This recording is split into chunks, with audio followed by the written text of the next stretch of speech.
Greetings to everyone. A special thank you to the event organizers for providing us with this opportunity to present our study.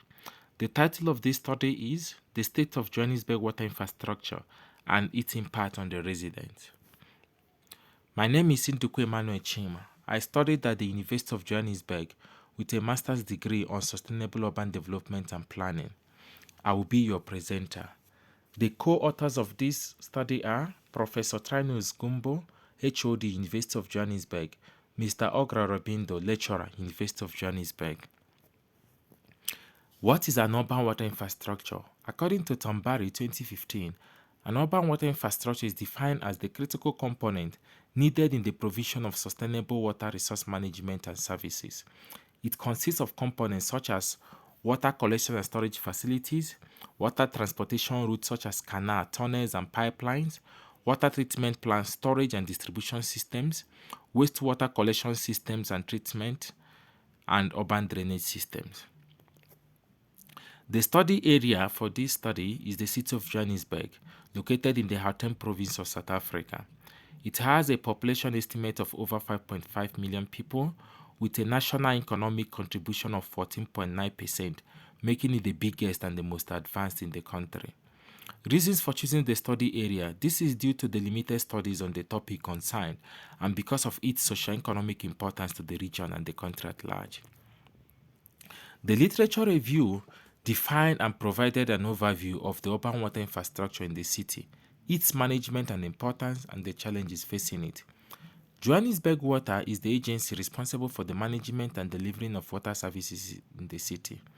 It has an infrastructure capacity of 128 reservoirs and water towers, 10 network depots, 4 laboratories, 12,364 kilometers of water pipes, 11,710 kilometers of wastewater networks, water pump stations, 38 sewer pump stations, 11,816 kilometers of sewer collector network, and 6 wastewater treatment plants. It uses this to supply over 1.6 billion liters of potable water per day, including wastewater treatment. Challenges such as rapid urbanization, underfunding, climate change, and power cut were identified as some of the threats facing the water infrastructure in the city. The research methodology for this study: a case study research design was preferred.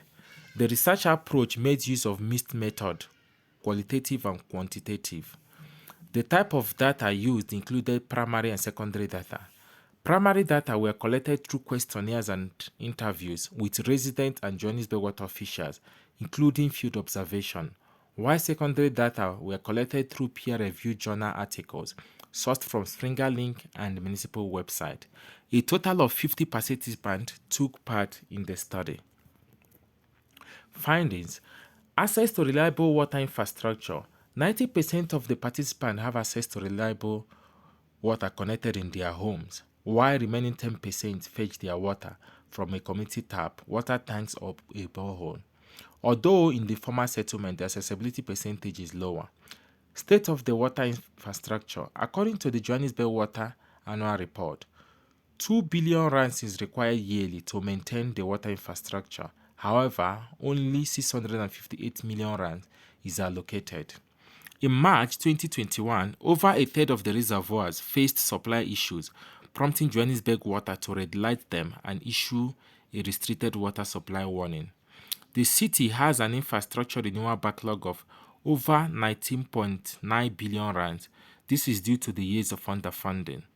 This has resulted in 25% of the asset base, including reservoirs, towers, and pipes, having a remaining useful life of less than 10 years.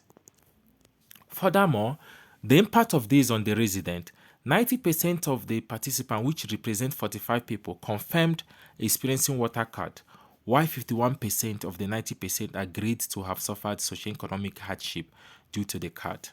Among those highly affected included businesses such as restaurants, car wash centers, gym centers, and hospitals. Self-employed participants experienced income loss the most. This is due to their business heavily reliant on water supply. This included car wash and restaurant owners. Economic stagnation in communities were noted. This is because of the protests that usually take place whenever there's a water cut. Equally, health risks such as inability to wash hands, especially during the COVID-19, were also discovered as people could not wash their hands. Threat to institutions such as hospitals, where major surgeries are postponed, were also discovered. Challenges such as aging infrastructure, underfunding, urbanization, climate change, and power cuts were some of the pressing issues currently facing the water infrastructure. In conclusion, the impact of the poor state of water infrastructure on the resident is quite significant and jeopardizes the ability of the city to pursue significant social and economic growth and development. The state of Johannesburg water infrastructure in the short and mid-term is in a manageable condition but needs a major overhaul in the long term. Most of the substructures such as water and sewer pipes need replacement in short and mid-term as they have exceeded their life cycle. There is a need to invest in sustainable power supply to ensure constant supply of power to its pump stations and recycling plant. The city needs to forge public-private partnership to help alleviate the financial problems facing the water sector.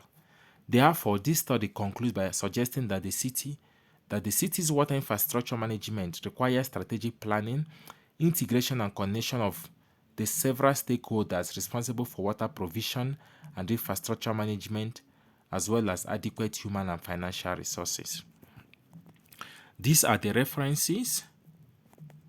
Thank you.